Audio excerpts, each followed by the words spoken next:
Hujambo na karibu tena mtazamaji wa The World News katika kipindi hiki cha ulimwengu wa siasa. Mimi ni Adam Hussein. Wasiwasi unazidi kuongezeka ulimwenguni kutokana na vita vinavyoendelea katika Mashariki ya Kati, lakini kubwa ni kuyumba kwa uchumi wa dunia. Wasiwasi umezidi kuongezeka katika nyakati hizi ambapo hakuna uhakika vita vitaisha lini katika eneo hilo la Mashariki ya Kati. Zaidi ya mwezi mmoja tangu Marekani na Israel kuanzisha vita hivi dhidi ya Iran, wasiwasi umeanza kujitokeza iwapo mzozo huu wa Mashariki ya Kati unaweza kuongezeka na kuwa vita vikubwa zaidi na zaidi. Hata hivyo, vita hivi vinaonekana kuwa sasa vinakuwa ni vita vikubwa kutokana na kauli za viongozi kutoka mataifa yote matatu, kwa maana kutoka Israel, kutoka Marekani na hata kauli za wa Iran. Mataifa yote mawili ya Marekani na Israel yalikuja na mipango, kwanza kuondoa utawala wa Iran, lakini pili kuhakikisha kwamba inaharibu miundombinu ya silaha za masafa marefu, lakini pia kuhakikisha taifa hilo haliwi taifa la nyuklia.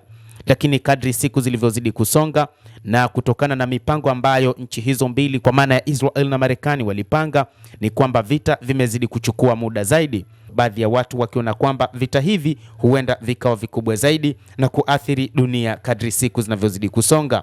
Ikumbukwe katika kipindi cha hivi karibuni rais wa Marekani amekuwa akihojiwa ni lini atakavyomaliza vita hivyo, na rais huyo alikuwa akisema kwamba ni baada ya wiki 3 ama 4 zijazo, lakini kulingana na hali ya uchumi ilivyo, wiki 3 hadi 4 ni wiki nyingi mno. Ikumbukwe wiki 3 hadi 4 baada ya kuanza kwa vita hivi, hali ya uchumi ilianza kudorora, nchi nyingi zikiyumba kutokana na kukosa mafuta, lakini pia mataifa mengi yakionekana sasa yanahitaji vita hivyo vimalizwe haraka iwezekanavyo. Hatari zinazidi kujitokeza kutokana na mzozo huu kulingana na kauli za viongozi. Kwa upande wa Iran inasema kwamba ndani ya miezi 6 itaweza kupambana dhidi ya mataifa yote mawili kwa maana ya Israel pamoja na Marekani mfululizo, kwa maana kwa silaha zilizopo, lakini pia bila kutegemea washirika wowote. Lakini pia kwa upande wa Marekani ambapo rais wake amesema ni baada ya wiki 3 hadi 4 ni kwamba atakuwa amemaliza kila kitu ndani ya Jamhuri ya Kiislamu ya Iran, huku baadhi ya makamanda wake na wataalamu wa mambo ndani ya Marekani wakisema kwamba ndani ya wiki 3 hadi 4 kuna uwezekano Marekani simalize vita hivyo hata kwa kutumia makombora mazito, labda yale ya nyuklia, lakini ni jambo ambalo haliwezi likatokea kutumia silaha za nyuklia katika vita hivi. Lakini kwa upande wa Israel ni kwamba yenyewe inaamini ni hadi pale itakapopata mafanikio katika vita hivyo, kwa maana kuhakikisha Iran isiwe na silaha za nyuklia, kwa maana wanataka kuharibu mifumo ya nyuklia ya nchi ya Iran, kadhalika kuharibu mifumo ya makombora ya masafa marefu ya nchi ya Iran.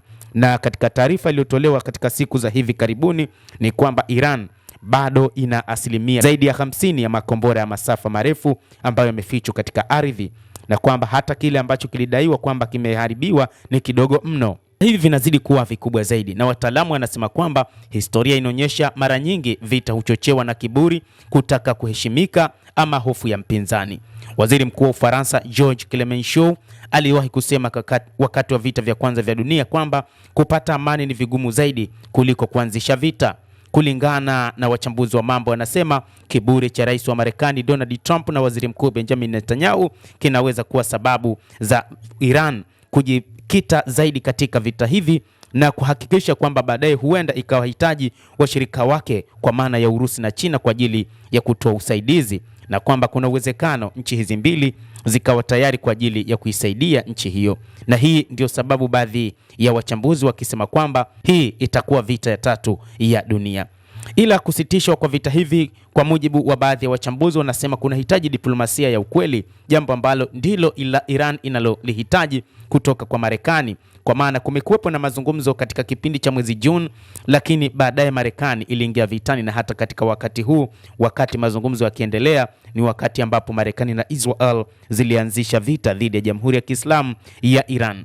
Hivyo wasiwasi unazidi kuongezeka katika ulimwengu, katika mataifa ya Ulaya, ambapo mjadala mkuu wa Umoja wa Ulaya pamoja na Umoja wa Mataifa kupitia baraza lake la Umoja wa Mataifa ni juu ya vita hivi vinavyoendelea katika Mashariki ya Kati. Lakini katika vyombo mbalimbali vya habari na mitandao mbalimbali ya kijamii duniani, ni vita hivi vya Mashariki ya Kati ndivyo ambavyo vinazungumzwa wakati wote. Endelea kutufuatilia mtazamaji, lakini usisahau kulike, usisahau kucomment, kadhalika kusubscribe channel yetu hii ili upate habari hizi kwa mapana kupitia The World News. Mimi ni Adam Hussein, endelea kuwa nasi wakati wote, endelea kutufuatilia.